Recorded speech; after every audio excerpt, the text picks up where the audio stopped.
సిద్ధార్థ్ మళ్ళీ ఫామ్లోకి రావాలి అని చాలా మంది ఫ్యాన్స్ ఎదురు చూస్తూ ఉన్నారు. ఇడియట్, ఇట్లు శ్రావణి సుబ్రహ్మణ్యం, బిజినెస్ మ్యాన్, పోకిరి ఇలా చాలా మంచి సినిమాలు ఉన్నాయి. అయితే ఇస్మార్ట్ శంకర్ హిట్తో పూరి ఫామ్లోకి వచ్చారని అందరూ భావించారు. కానీ లైగర్ మరియు డబుల్ ఇస్మార్ట్ అపజయాలతో మళ్ళీ ఫ్లాప్ జోన్లోకి వెళ్ళిపోయాడు. ఇప్పుడు పూరి సీనియర్ హీరోలతో సినిమాలు చేసేందుకు ప్లాన్ చేస్తున్నట్లు టాలీవుడ్ వర్గాల్లో వార్తలు వినిపిస్తున్నాయి. నాగార్జునతో చర్చలు జరుగుతున్నట్లు కొన్ని రూమర్లు వచ్చినా తాజా సమాచారం ప్రకారం పూరి తమిళ స్టార్ విజయ్ సేతుపతితో సినిమా చేయాలని చూస్తున్నాడు. విజయ్కు ఫ్యామిలీ ఆడియన్స్లో మంచి గుర్తింపు ఉంది. అలాగే యాక్షన్ హీరో ఇమోస్ కూడా ఉంది. అందుకే పూరి స్టైల్లో విజయ్ కనిపిస్తే పూర్ణకాలే మరి.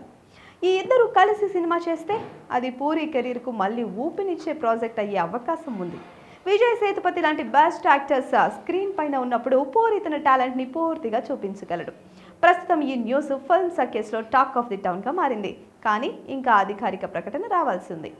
Please subscribe to the channel and download the Politicos app from the links in the description.